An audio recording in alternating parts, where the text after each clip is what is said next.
Episodes 3 Story in detail. We pick up our story where we left off at the end of episode 2, with Hari and Taemoo horizontal and locking lips. As Hari's brother Shin Ha-min, Choi Byung-chan, comes dangerously close to catching her in a very compromising position, Hari's father Shin Junhae, Kim Kwang-kyu, arrives home, too, and elevates her panic. Luckily, both her brother and father have the peripheral vision of naked mole rats and fail to see Hari and Taemoo behind their family's vertically challenged garden fence. When the coast is clear, Hari sighs in relief, but in the process she accidentally head-butts Taemoo in the forehead, knocking the poor workaholic Chaebol unconscious.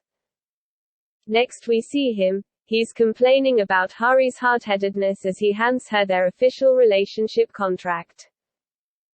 She balks at the penalty fee and objects to the unfair conditions, but he threatens to sue her if she doesn't comply. Unwilling to instigate a lawsuit that will out her as Taemoo's employee, Hari signs the dotted line. Once the documents are signed, sealed, and delivered, Taemoo forces her to sit through a PowerPoint presentation of his life's greatest hits. Cue a series of obvious green screen scenes that are as gloriously cheesy as his cliched perfection.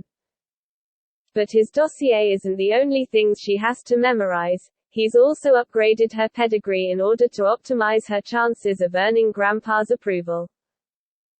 Hari is a bit of a method actor, becoming so absorbed in her new role as Shin Ji-hee that she reacts to the name when she hears it called out on television. Taemoo, however, is unimpressed by her ability to memorize facts.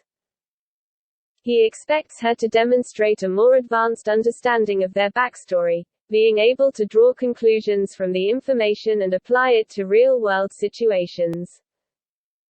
Case in point, she should know to reject a dinner invitation from Grandpa if it falls on their anniversary date. For all his talk, though, Taemoo is equally unprepared to answer Hari's counter-question, "What was I wearing when we first met?"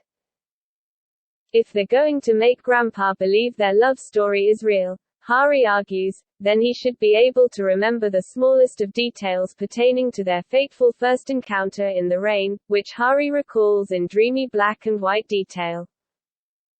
It's very Casablanca-esque, capturing both the hokiness of old-timey movies and the absolute romanticism of Hari's imagination. But, not gonna lie, the scene is visually breathtaking and near cinematic perfection as the yellow from Hari's rain jacket spreads to Taemoo's umbrella and the scene transitions from grayscale to color. But, of course, a prehistoric bird like Taemoo would find a fault. He says he hates the rain and suggests they change their fake anniversary date to a day when it wasn't raining in order to make their story more believable. Dealing with Taemoo's personality must have, understandably, worn Hari out because she falls asleep during the car ride home. As she lists to the side, Taemoo catches her head in his palm, but before the moment has a chance to turn romantic, Hari stirs slightly. Taemoo panic hurls her noggin in the opposite direction like it's a softball on fire, and, whack! Her cranium hits the window. At work, Hari's team finds themselves scrambling for a new chef to promote their latest product line, and Hari's team director Yo Eui-ju, Kim Hyun-suk, looks meaningfully at Hari and suggests Min-woo. Hari's eager to promote her friend, and puts together a top-tier presentation, but her enthusiastic pimping of Min-woo lands her in hot water. Eui-ju insists that Hari be the one to present her PowerPoint, to Taemoo. Whoa. After borrowing Eui-ju's stylish cat-eye glasses and covering her lower face with a mask, she's unrecognizable, but disguise doesn't do well to dispel Taemoo's current opinion that she's an absolute nutjob. Luckily, Taemoo doesn't hold her unorthodox get-up against her, and the presentation goes well. Hari stops by Min-woo's restaurant to tell him the good news. Unfortunately, she catches him being romantic with Go Yu-ra, Woo-hee, his former ex-girlfriend. Surprise! They're back together.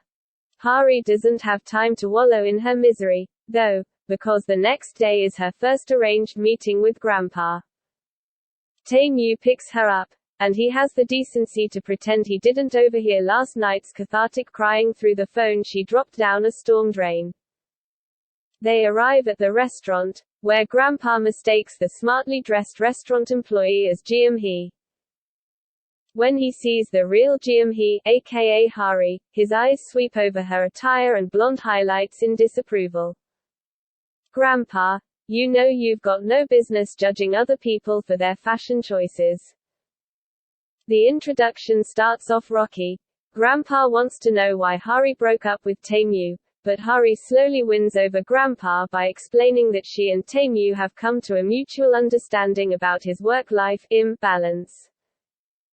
She continues with the added embellishment that Tae-Yu even came running to her in the rain, gasp, in order to win her back and repair their relationship.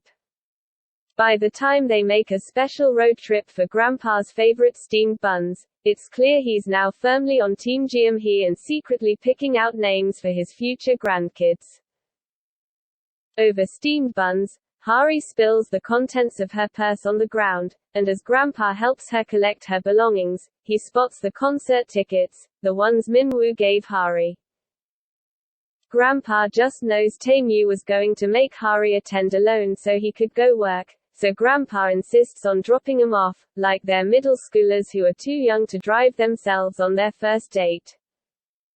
Tae-Yu reluctantly attends the concert, knowing Grandpa will probably camp out in parking lot all night, just to ensure Tae-Yu doesn't try to escape. Even though Hari isn't a Mellow Man's fan, she seems to be enjoying herself, until the duo pauses the concert to read some notes collected from audience members prior to the concert. And wouldn't you know it, the first note they read is from Min-woo, who gushes about how great a friend Hari is and how he hopes she finds a special man to bring to the concert. While Hari silently cries, officially closing the chapter of her crush on Min-woo, Tae-Yu awkwardly sits there and listens as the people around them whisper that he's Min-woo's replacement. After the concert, they wander aimlessly, and Hari suspects that Tae-Yu must think she's an idiot for wasting 7 years on a crush. Surprisingly, Tae-Yu comforts her, saying he understands. While he doesn't typically like to waste time in business, there are also instances when long-term investments can greatly pay off. But later, after Hari stops a foul baseball with her eye socket, she asks him why he's wasting his time on a pretend relationship with her. Their arrangement won't lead to a future, PFFD. Oh, Hari, just you wait. So wouldn't it be a better investment to try and date someone for realsies? And, you know, maybe that relationship will pay off with marriage. While Tae-Yu stews on her advice, Hari wakes up with a very unattractive black eye. She screams, and her family, all wielding their weapon of choice, come running to protect her. They, too, gaze in shock at her horrifyingly swollen eye socket, which will probably make her recognizable to Tae-Yu if she encounters him at work. And wouldn't you know it, as soon as she arrives at the office she finds herself trapped in an elevator with Tae-Yu and Sung-hoon. Hari overhears them talking about attending the tasting event, so she fakes a bathroom emergency and hides in the toilet while Tae-Yu and the rest of the company fawn over Min-woo's white kimchi ravioli. Okay, that sounds amazing, and this drama really needs to come out with an official recipe book. That's all in this episode. We'll continue the story in the next video. Hope you like this video. Please subscribe to this channel to get more K-drama stories.